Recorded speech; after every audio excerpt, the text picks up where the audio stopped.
Chain आपका किटकिट कर रहा हो या जंग लग गया हो तो इसको चेंज अभी नहीं कराना पड़ेगा। अगर पीछे का स्पॉकेट अगर आपका सही है और सिर्फ चेन इस तरह का हो गया है और ये चेन सीज नहीं हुआ है तो इसको आप चेंज नहीं करवाइए, इसको ठीक कर सकते हैं। अगर ये चेन में ज़्यादा साउंड आ रहा है किटकिट का या घिस घिस का साउंड आ रहा है तो उसे आप खुद से भी कम खर्च में ठीक कर सकते हैं।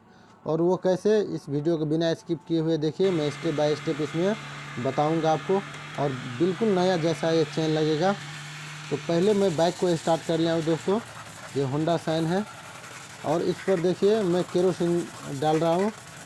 तो कोई भी डब्बा ले लीजिएगा आप, जैसे मैं ऑयल का तेल का लिया हूँ, मसाला तेल का, और इसमें छोटा सा हॉल किया हूँ यहाँ पर ताकि तेल कम खर्च हो। मुमकिन 20 से 25 रुपए का तेल में आपका चेन एकदम नया जैसा बन जाएगा। तो यहाँ पर दोस्तों मैं आराम आराम से तेल थोड़ा थोड़ा करके हर जगह फैला करके दे रहा हूँ।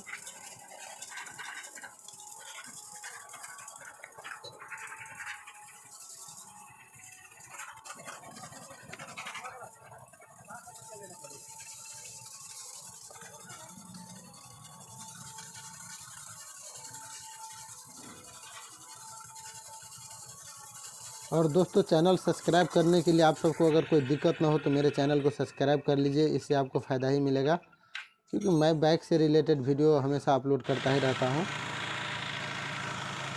अब घर में कोई भी पुराना ब्रश हो या नया ब्रश हो, इससे आपको इस तरह से आराम से लगा करके साफ़ कर लेना है।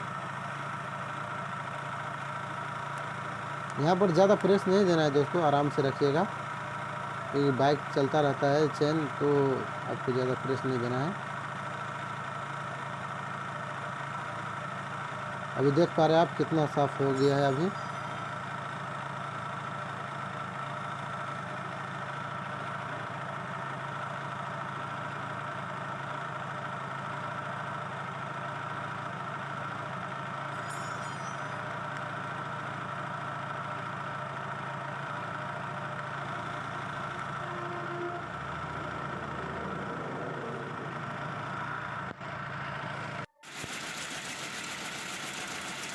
और यहाँ पर मैं प्रेशर दे करके साफ़ कर रहा हूँ। अगर आप घर पर ही चेन अगर साफ़ करें तो एक सूती कपड़ा ले लें या कॉटन कपड़ा ले लें और उस बाइक को बंद करके न्यूट्रल करके आराम आराम से इसको पोंछ लें आप। उसके बाद भी एकदम साफ़ हो जाएगा आपका।